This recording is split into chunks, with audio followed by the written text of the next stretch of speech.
All right. Right now, we are going to pull in Graham Nash. He's going to be performing with Brooke White. Come on up, Mr. Nash. Come on in. Nice to have you here. No, you can totally stand up here. So let's talk about this performance with Brooke White that you have tonight. What are you guys going to be doing? We're going to be singing my song, Teach Your Children.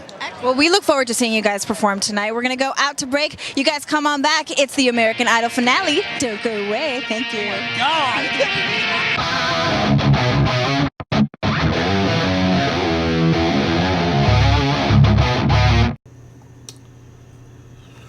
Okay, so trying to keep the momentum. We've got Scooter Page here from LA, and anyway, just wanted to kind of go through where we're at from the last video. So now we've got the SSL UC1 here in the middle.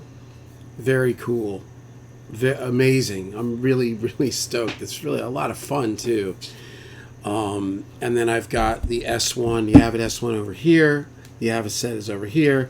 And then I've got a small keyboard with the large keys for, for programming, beat making, writing songs. I've got the 88 weighted key back there, but this is the deal. So yesterday was really the first official day, and I've been backing stuff up for 2 days. This is like the end for now. I bought a new home backup drive and a new studio backup drive.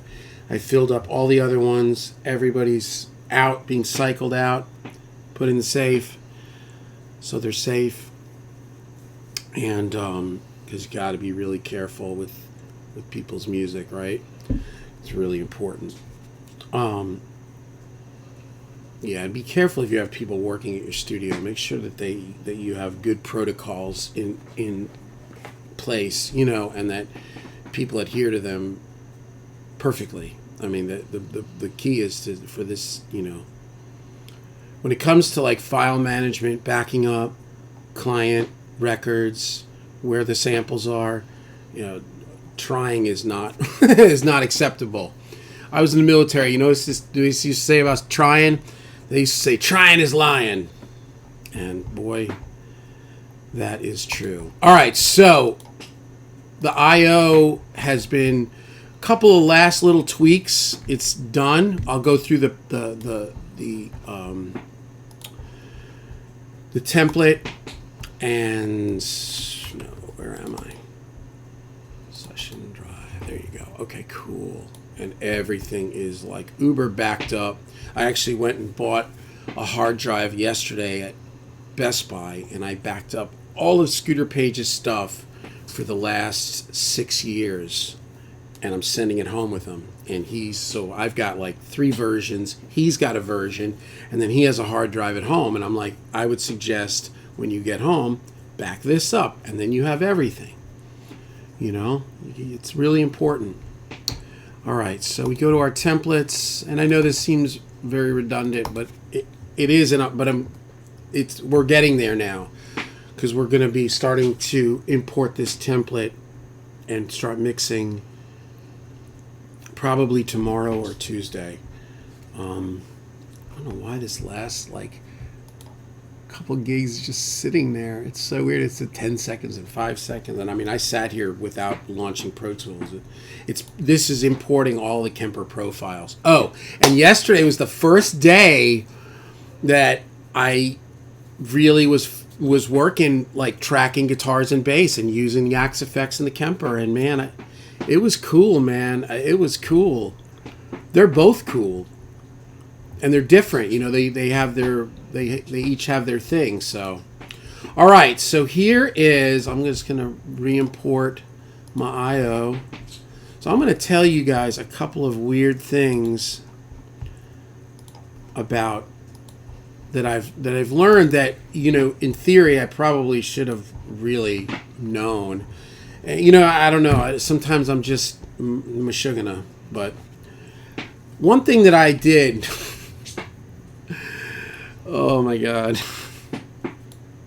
When I got Heat, right? Whenever Heat came on the scene like 8 years ago or so, we got Heat, and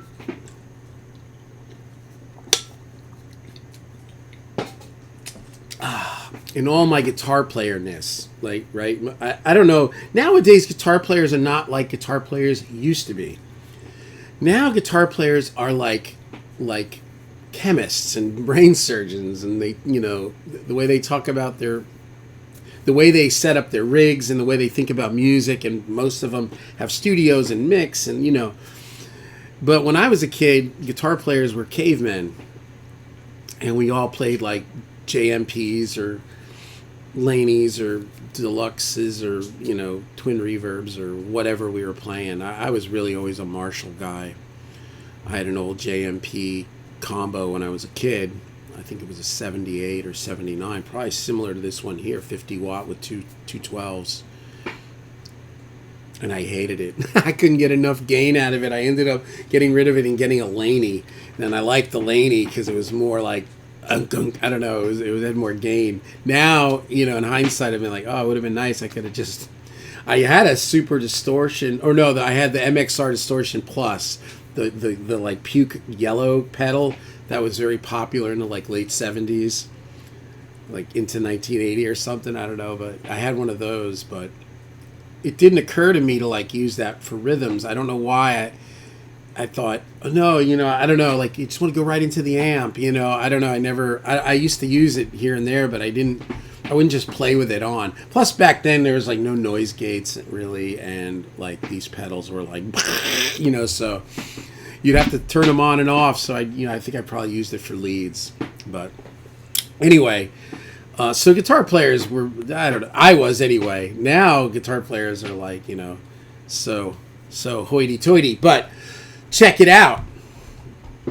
Who's ever seen that meme? It's guitar players now, and it's got some guy like, you know, with the man bun and the beard and the 8-string, you know, up here, and he's at a coffee shop with his latte, and he's got his laptop out, you know, he's probably learning some math rock thing, and, you know, and with glasses and everything, and then it says guitar players then, and it has a picture of Slash passed out with his Les Paul on, decked out with hair and everything, and a bottle of Jack. Kind of, you know, it's funny, but yeah, that really is kind of true. Look at this thing. It's like megabyte. It's just hanging. Oh, man, I'm so done with all, you know, it's funny, like what I've cycled out. I'm cycling out all of these Western Digital USB drives that you get at Best Buy. I've got a bunch of them, but they're just so slow, and I don't really necessarily, it doesn't bother me. I mean, I can put a backup on and go do something else or get it, you know, but, you know, sometimes at night, and I run at 88 too, so a lot of these sessions are big, you know, and I don't like leaving the rig on, backing up, going to sleep, and getting up in the morning. I'm just not into that. So, yeah, so I got those Samsung T5s, 100 times faster. But anyway, so getting back to guitar players being cavemen, which is really code for me making an excuse for why I'm a caveman, which I sometimes am. I'm kind of a funny, look at this thing. It's like last 2 megabytes. It's just sitting there. It's copying like, bing, bing, bing. Look at that. It's all these little bits of information. Although all they are is Kemper profiles. Oh, jeez. Anyway, all right. It'll finish. And anyway, so when Heat comes out about 6-7 years ago, 8 years ago, whenever it did, this is Heat. It's basically like a console emulation. I think we had Slate at the time. Slate had some sort of VC something, but the Heat was nice because it wasn't a plug-in, and it was just really, yeah, you didn't use DSP. It wasn't like you were putting this plug-in across the whole thing, and it actually sounds great. But when I first, so it comes in like this, right? Oh, it's so embarrassing to even say this. Well, I'm going to preface what I'm about to say with, I've spent the last 8 years slightly mixing, when I'm mixing, fighting like this, like accentuated in the mix, which so I've been compensating all my mixes for 8 years. So, oh my God. when I first got this, I opened it up and I was like, oh, heat. Okay, we got it. I go, let me try this and I'll do that. Oh, that sounds good. And then I never learned how to use it. I never really even understood it. And that's how I mixed for 8 years. And like now I'm going through all this. I'm questioning everything is really what I'm doing. I'm like, you know, it says in the Bible, come to me with the mind of a child. I'm like letting go of everything I think I know. And I'm just going, all right. And I'm rebuilding my mindset and my technique a little bit from the ground up. I'm like, oh, okay, let me look at this. Let me look at that. Maybe the, you know, because a lot of times I have my own thoughts and my own experience, and then somebody else says, oh, yeah, no, you should do this. And then my first thought is, no.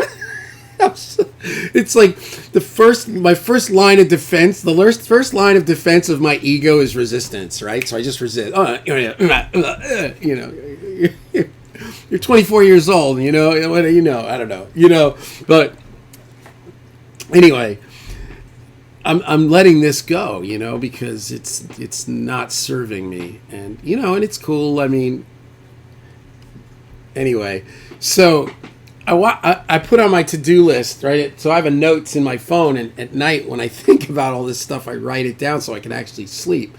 And it's the note said, investigate heat. It's crazy. So I watched a little tutorial on heat. No idea. So this top thing, which says drive, that says if you go to the right, it's like an exciter, and it's going to like amp up kind of like probably this thing. It says, and then if you go like this, it sounds more tape. So this is like tape, and this is like mid-range, I don't know, not tube, but it's like this is like simulating a tape machine, right? This is making it brighter or darker. So he said, oh, the way I really like to run this is I engage like more the tape sound, and then he says I open up so basically like that, I open up the top end to kind of, you know, because we're doing modern music, we're not making records that sound super tapey anymore, not very often, but the sound of tape is nice. The lopped off top end and the hiss of tape isn't really as cool anymore. Some people still use it, but most people are not, you know. So I fire up this mix that I've been working on forever, building this template with it, and it's set like this, and I go, oh, so I record like a minute of it, and then I go back, I playlist that mix, and I hit this, and I hit record, and as soon as it records, I can hear it. It's like, oh, well, that sounds way better. And then I A-B'd it, and it was like, oh, man, that was so much better. So then I tweaked a little bit on this, but I just found that that's the setting I like, right? Drive brought down this way, more tapey, and then compensate with some tone, brighten tone. Anyway, I'm letting you guys in on this stuff. This thing, it's like the last grain of salt is like, what is this? Now it's at 6.52. It's 6.63. Yeah, it's like got 100 megabytes. It's going to take about 6 more hours. Yeah, I'm over these. And I've got this dang big one here. That's my time machine. But this maybe doesn't matter because this could be like just pop it on and just let it go all day or something. I don't know. Ugh. You live and learn. You know, it never pays to it's almost like never pays to save money. I'm convinced of it, for me anyway. Like, it's like, oh, there's a bunch of discounts. Like, no, some terrible thing's gonna happen. No, I just want to get the best. I don't mind paying for it. And the other reason I personally like getting good stuff is because I have expectations on customer service. Like, you know what I mean? Like, I'm one of those kind of people. I grew up in the automobile business. My dad owned a car dealership. So Yeah, my dad didn't take crap. Like, he was just, he was that World War II Marine. So New York City, guy from the 40s, 30s, and 40s. So, yeah. So I think, yeah, if you want that kind of expectation upon people, you better not go cheap, right? Though in pro audio, you can buy the best stuff and get the worst treatment. Trust me. Hence, look what's on my screen, right? But you know what the key to Pro Tools is? Here, I'm going to give you a little insider tip. It's still going. 6.55. Look at this. It's like... Oh. But the key with Pro Tools, buy everything through Sweetwater. Never buy it through Avid. Because if you buy it through Avid... you now have entered hell. With Sweetwater, at least they have body armor and they go into hell with you. Oh, look at that UAD. What the heck? That was weird. It's because it's doing this weird backup. Anyway, so that made a big difference. So a couple things on this that are different. And then the next session, the next video of this is going to be mixing with it. So, again, the E slot in the inserts is going to be this channel strip, and it's on everything. Boom, boom, boom, boom, all the way down the line. Not on the effects. And yeah, and then I've got the bus compressor in that slot on the master. That thing sounds killer, dude. I was shooting it out against the Shadow Hills one and the 2500, and I just like. You know what else I like about this? And again, to thine own self be true. This stuff is more simple. It's more like, this is pretty simple, and I like that. And the fact that it's got the gate built in, the compressor sounds like an SSL. I mean, it's amazing. It sounds killer. The top end on this thing is just, it's unbelievable. So, and I've got the UC1. So, I've got drum plate. I've got separate effects for drums, separate effects for music, separate effects for background vocals, and separate effects for vocals. And remember, I can cross-pollinate anything I want, but our initial point is going to be this. Drums will be, I've got a plate, I've got an AMS, kind of a gated thing, which I've been experimenting with, and it's really great. Obviously, if you do it heavy, you sound like, let's dance, but if you just put a little in there, it's nice. It's like the samples, like a lot of guys mix in Simmons samples. They'll put in Simmons toms on snares. I mean, that was a big Mutt Lange thing. It's all over those Def Leppard records and Nickelback and stuff.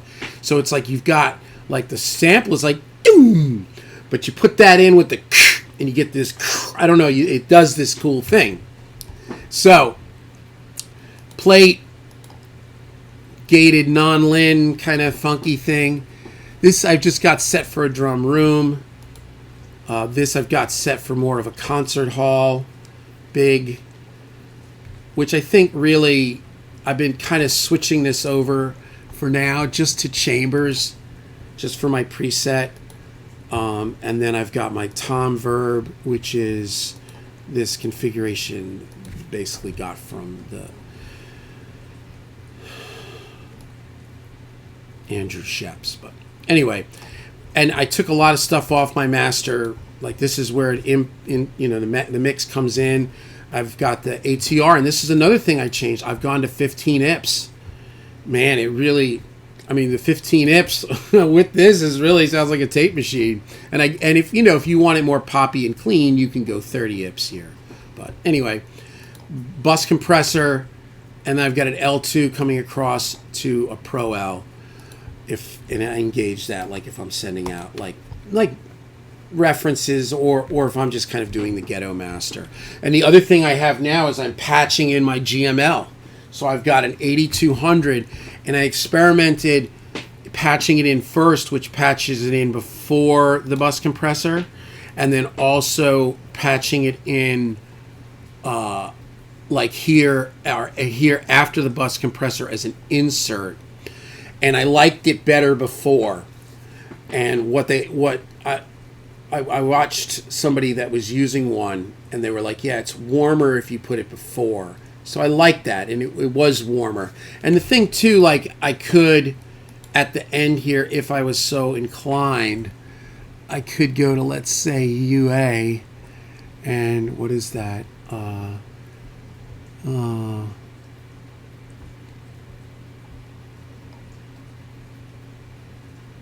think I just like that Legacy one better. I could... Yeah, that backup is just hurting, man. Look at this. Oh, no. Is everything blowing up on my video? Oh, no. Good Lord. Oh, we were having so much fun, too. Look at this. I wonder what's going on with this. The Pro Tools is not responding. Give it a second. It may just have a little bit of an attitude problem. It's dead. Good Lord. Yeah, that backup was beyond Thunderdome. All right, well, you know, you guys want to see the truth, right? Let's force quit this. Okay, so that godforsaken backup is over. Hold on one second. Let me fire back up Pro Tools. So there's my media. Yeah, let's get rid of this. I already did disk utilities on it. It's all cleaned up. It's all yo diggity. Yeah, that backup was definitely weirding out the rig. So now there's no studio installers. I'm real organized. Organized. Look at that. It's not even booting up. Yeah, it's just, that backup for some reason just blew stuff up. Axe. All right, that's going. That's done. Yeah, I'm done with those little cheapy Pro Tools, force quit. Let's try this one more time. Kind of not really feeling. Yeah, this is bad. Well, shoot, now I'm shooting this video, so that means I'm gonna have to stop the video and reboot. Kind of embarrassing. Yeah, well, you know what it is too? I've been backing up all morning. So we're gonna take a 2-minute break here. I'll be right back. All right, we're back. Sorry about that. The other thing too, well, obviously, I started at like 6 o'clock this morning doing backups and time machines and transferring and deleting. So, you know, the computer was a little mashugana. And the other thing too, I was sometimes while I'm working too on these videos or on screen capture. So, you know, ScreenFlow is running, which can be, you know, it's a little extra. I don't know. You'd think it wouldn't matter, but it does matter. All right. Anyway, so these are our drum verbs stuff. I don't know where I was. Oh, the master fader. Yeah. So, oh yeah. Hey, here's what I was trying to do before I was so rudely interrupted. So I like the sound of the 8200 patched in at the beginning, meaning it's going to go through the compressor. And if I was so inclined, this is where I was. You know, whatever. Who knows, right? We'll try the Legacy EQP1. And then you could just, like, let's say you wanted to do 60 and you could boost it a little bit. You know, and, you know, maybe do something with the top, but maybe not, you know. Maybe a little like that. So you could do that kind of thing. So we could have that there too. But that's like a lot of stuff now has been taken off. I was using that and going back to like I like not only do I like things that are a little more streamlined, but I also like things that I personally have a better understanding of. Like that I was using that EQ, that whatever the heck that thing was called, the BrainWorks X3. It was like their they're mastering, and it's cool. I don't know. It sounded cool. It was weird, and I didn't totally. I don't know. Sometimes I was like, is that thing bugging me? Do I like it? Do I not like it? So I took it off for now. And that's it. So you go down the line, and it's all the same: guitars, keys, synths, strings. We've already gone through this. So a couple things that I've done different is on my music plate and my music space, I've now put in multi-mono plugins. And that's so on like panned guitars, I can come down here. Let's say I want to open up music plate, right? And I come here to music plate. I can open up the left. So if the guitar is panned right and I go like that, now I'm going to have reverb on the left instead of having everything, going up the middle. So I did that with the music, and it's very cool. You think about Van Halen and all that, right? So the plate and the space, and you see here I put in the description or the comments that they're multi-mono, and then you can obviously switch any of them around. The other thing I messed around with was I switched around a couple of these repeater delays. It's everything I just had initially set up with PCM42, but then I started messing with the different delays, and I like the tape delay. So I've got, this is like, it's default set an eighth. You can set it to whatever you want, and then this is a quarter. The quarter I kept at digital 42, which is a PCM42 sound, which is this is an amazing plugin. Austin Hull from Make Pop Music turned me onto this killer plugin. I think it's called D16 is the company that makes it. Repeater. Really, really, really. I mean, the PCM42 is great, and so are the tapes. And then coming down here, I've got my multi-bus and all the schmutz, but I did a little bit of the same thing. So I've got separate effects for BGVs, just like a room, kind of a hall, a basic delay, set it to a quarter or an eighth, and then like this little air chorus for a little bit of like modulation. I really like that plugin too. I've been using it. It's simple, sounds great. But what I did here too, so I changed up my effects just a little bit, where I've got still my room, my plate, my hall, and I went to a chamber instead of a concert hall. Just changing it up a little bit. But then what I did was I put in a mono reverb and a mono echo. I've been digging on this for vocals, just getting away from everything being stereo. So I've got a mono reverb, and again I just put this little reverb one on it, and I just put in vocal spread. You put in anything you want. It's just threw it on there. Yeah. So I guess I wouldn't even necessarily want a spread. I'd rather just have it straight, but yeah, let's just go for now. We'll just go medium plate, okay?